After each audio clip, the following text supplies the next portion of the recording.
Alrighty then, welcome back to Patriot Uprising with Timothy Shea. People had asked me, Timbo, what do these merch items look like? So I got this today. This is the embroidered, it's like the big horse polo shirt look. The embroidered 100% cotton polo shirt, and of course the hat I showed you last night is the white logo. And you can see they digitized it nicely so it looks like the man holding the rifle, which Facebook has warned us it violates their community standards. Violence. We're going to get to that in a minute, too, because there was no Schiffshow today, so of course we had to go back to the regularly scheduled school shooting, which we've all been saying was coming for a couple weeks now. Yep, as soon as we found out there was going to be public hearings, we knew that they were going to crash and burn, just like the Mueller hearing did. And everybody's been saying, expect school shooting. Well, guess what? Except, looks like the kid went off script. And even though he's got a round to the head, he survived. And he wasn't supposed to survive. That's not what the script said. I would just like once for us to be able to get to the bottom of all this evil and find out who is actually behind all this BS. Again, my questions remain as they are every single time we have one of these shootings. Was he seeing a psychologist, and was he on meds? And then, if the answer to either or both of those questions are yes, to whom was the psychologist linked? Because we've seen a remarkable pattern of the same psychologist treating several school shooters. It's been very disconcerting. The Democrats crashed and burned so badly that I am getting multiple reports of people with leftist friends who are rolling their eyes and saying, enough with the Schiffshow, these people need to move on. I mean, all of America now is hearing this. Every time the Democrats talk, that's all you get. Meanwhile, we patriots are over here like,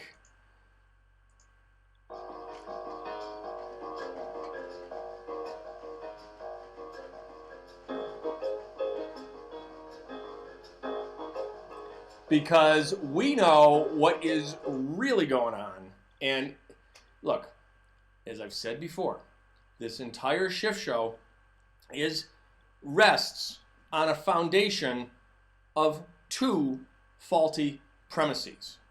Okay? It fails under both of these premises. We've got a quote-unquote whistleblower who, one, does not meet the legal requirements of a whistleblower under the intelligence community whistleblower statute. Nancy was there today saying, okay, Mr. Republican talking points. Oh, and by the way, yes, the reporter who she called Mr. Republican talking points, yeah, that was James Rosen, who the Obama administration spied on, weaponized the intelligence community to spy on private citizen and journalist James Rosen. Where was Amazon Washington Post? Where was New York Times? Where were all the mainstream media up in arms over one of their own being spied upon by the Soetoro Bunel crime spree? These people, they have, someone posted today, God love her, the decent thing to do would be for Brennan to apologize to the president for calling him a traitor because he didn't have evidence after all. That would be the decent thing to do. It's like, yeah, hon, but Democrats have no decency. They have no scruples. They don't care. They will lie to your face knowing that you know that they're lying to your face. They don't care. They will still lie to you. They lie like it's breathing. I said glibly, without thinking it completely through, last week that the only time Democrats aren't lying is when they're sleeping. And my good friend Mike Mott pointed out to me quite quickly that no, if they're talking in their sleep, you can bet that they're lying. So Mike's right. You know, I guess the only time they're not lying is when they are unconscious under sedation during an operation. Other than that, unless they're unconscious under total sedation, they're lying to you. So we had Nancy today, when James Rosen asked her legitimate question, why are you protecting the whistleblower's rights as compared to the president's right to face his accuser? In which, by the way, I hate to disagree with Steve Calabrese. I met Steve at the Waltz Ball in Washington about 15, 16 years ago. And he's one of the smartest legal minds in the country. He's a law professor, very highly esteemed. But he's wrong on this, because the Sixth Amendment only applies to criminal prosecutions. This is not a criminal prosecution. Even though it is a quasi-legal proceeding, it is not a criminal prosecution, the punishment for which is imprisonment, because the greatest punishment that can be exacted under the impeachment political process is removal from office and banning them from ever holding an office of position, trust, or profit. Which the big mistake of the Senate in 1989 was when they impeached and convicted Alcee Hastings. They only removed him. They did not also slap on the ban against holding an office of profit or trust, because what's Alcee Hastings been doing since he was removed from the bench for being corrupt? Yeah, that's right. He's been a Democrat congressman from Florida. Democrats, a requirement to running for office as a Democrat is to be a felon.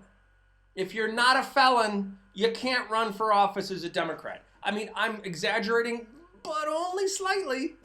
Only slightly. I think they're all felons. It's just some are only convicted. Okay? But they're all felons. We all know they're felons. Clearly felons.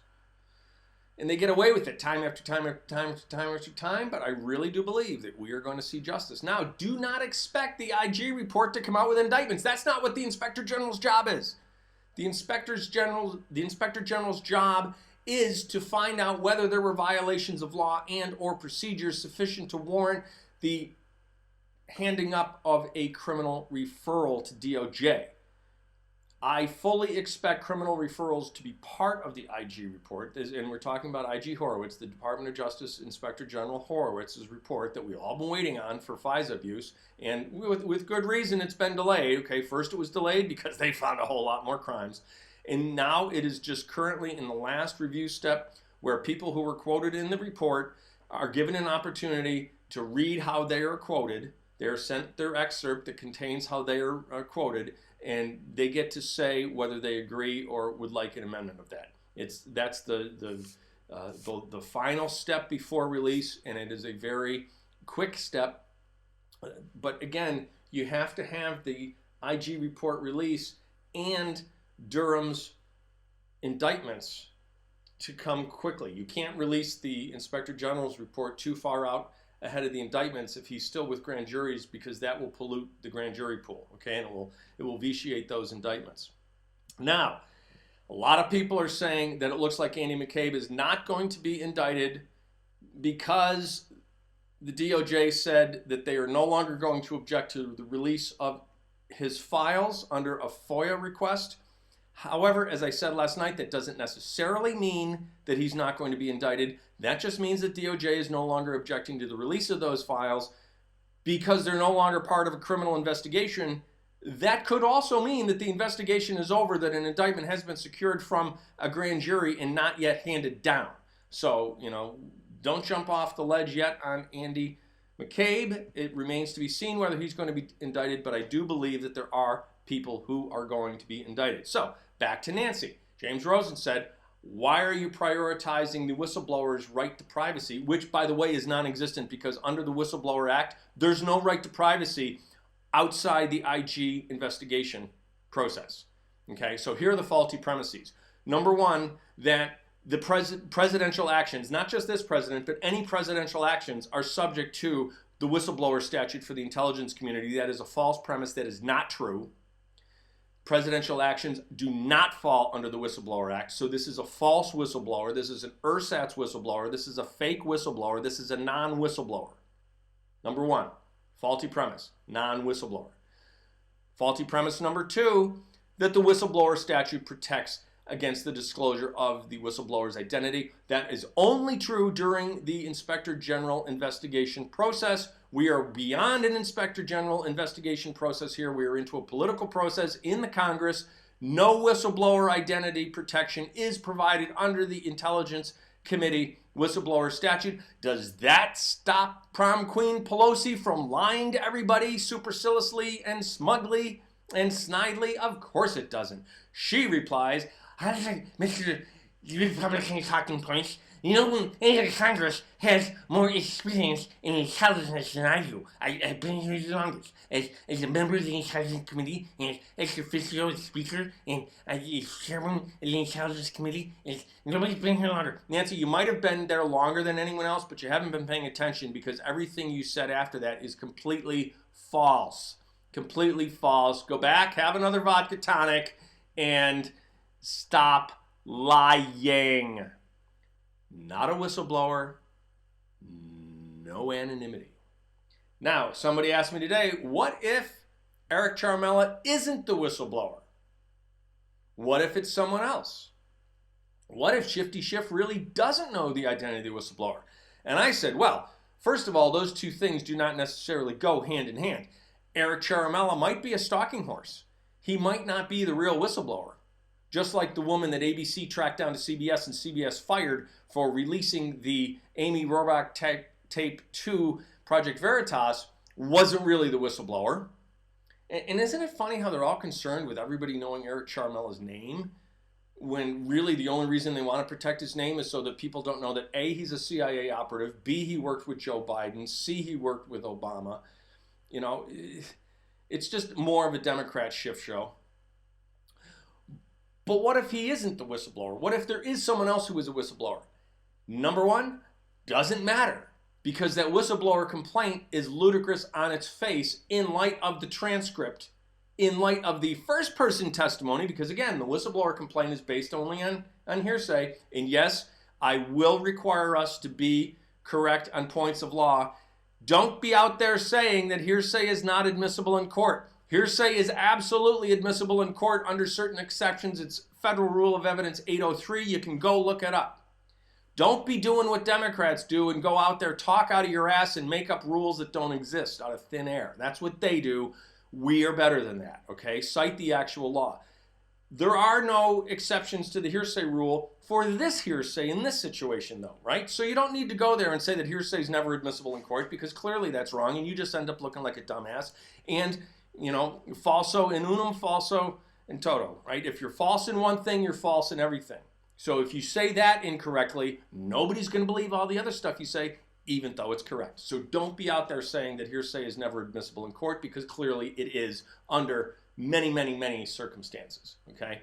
Now,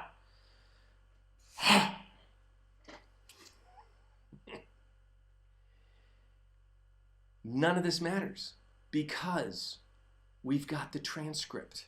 It doesn't matter who the whistleblower is because the whistleblower complaint is ludicrous on its face because it's Jimmy told Sally that Casey was at the mall and she overheard Johnny's cousin's boyfriend was going with a guy who saw that somebody read in the paper that Donald Trump made a quid pro quo.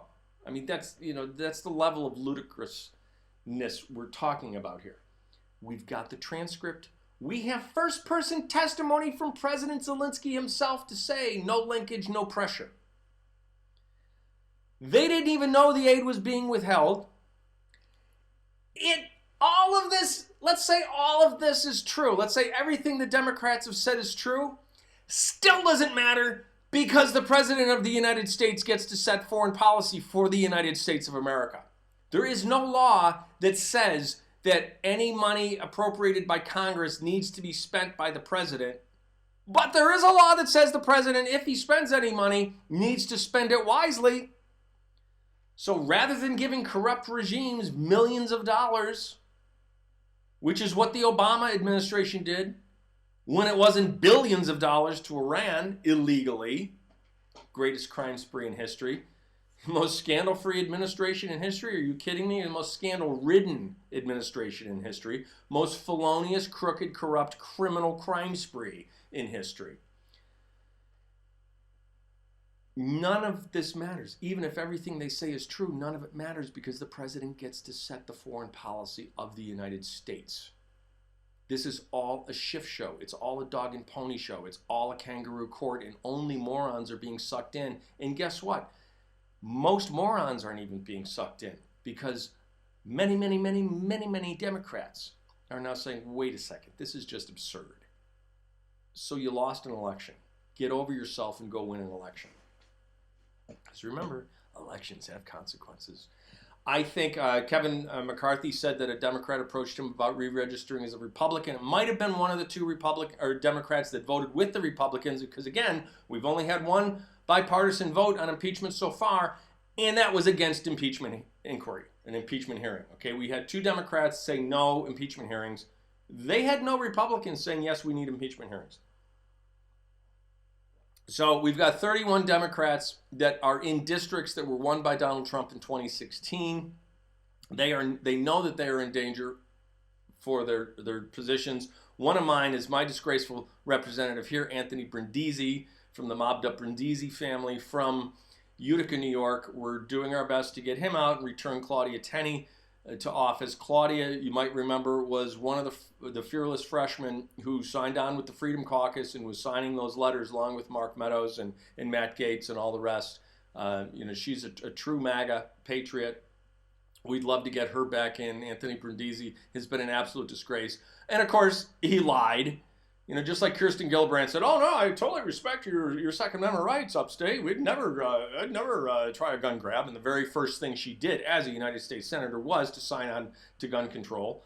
Anthony Brindisi said, no, I would never vote for impeachment. And of course he voted for impeachment. So we're looking to get him ousted. There are 31 Democrats in Republican districts like him that we're looking to get tossed. So I see us taking the House back, and I see us gaining one or two, maybe even more, but at least one or two more in the Senate, despite the fact that we have twice as many senators up for re-election than the Democrats do. So it would seem as though we have a larger hill to climb than they do. Given all that, I still see us picking up a seat or two. All right, that's all I've got for you tonight. Until next time, God bless you. God bless these United States. Keep fighting the good fight.